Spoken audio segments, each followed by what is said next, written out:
चला पहा, आज आपल्याला किल्ल्यावरील आधारित प्रश्न पाहायचे.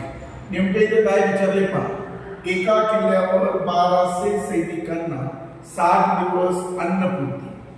या 30 दिवसानंतर 300 सैनिक किल्ल्यावर जास्तीचे आले तर अन्न किती दिवस पुरेल? मग आता पहा, एका किल्ल्यावर किती सैनिक आहे? 1200. मग हे काय आहे? सैनिक. किती दिवस? 60. मग किती सैनिक आहेत? 1200.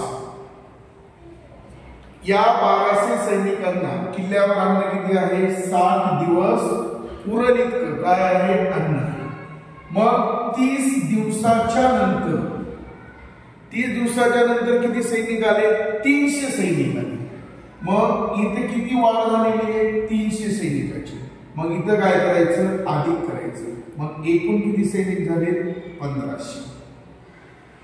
आता इथं 1200 सैनिकांना 60 दिवस अन्न पुरेल इतकं अन्न आहे. पण 30 दिवसाच्या नंतर किती आले लोक? 30 आले. 30 दिवसानंतर 300 लोक. मग यांच्यात काय होणार आहे? मायनस काय होणार? वजा होणार. मग 60 मधून 30 गेले, खाली किती राहिले? 30 राहिले. आता 1200 लोकांना 60 दिवस पुरेल इतकं अन्न होतं.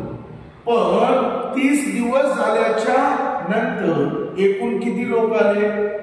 300 लोक आले. मग 60 मधून वजा 30 केले, खाली किती राहिले? 30. मग आता या दोघांचा काय करायचा? भागाकार.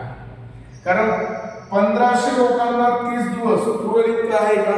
नाही. मग आपल्याला काय विचारलंय की 300 सैनिक किल्ल्यावर जास्तीचे आले तर अन्न किती दिवस पुरेल? मग अशा वेळेस काय करायचं? या दोघांचा तिप्पा गुणाकार करायचा. या 30चा आणि याला किती भागायचे? 1500. मग काय येणार पहा, 1200 गुणिले 30 छेदात 1500. मग आता पहा, हे 2 शून्य कटले, हे 2 शून्य कटले. मग कितना भाग झाला? 3. 3 1 3 शून्याला 0 3 5 15 5 1 5 5 दोन्ही 10 5 दोन्ही 24 दिवस.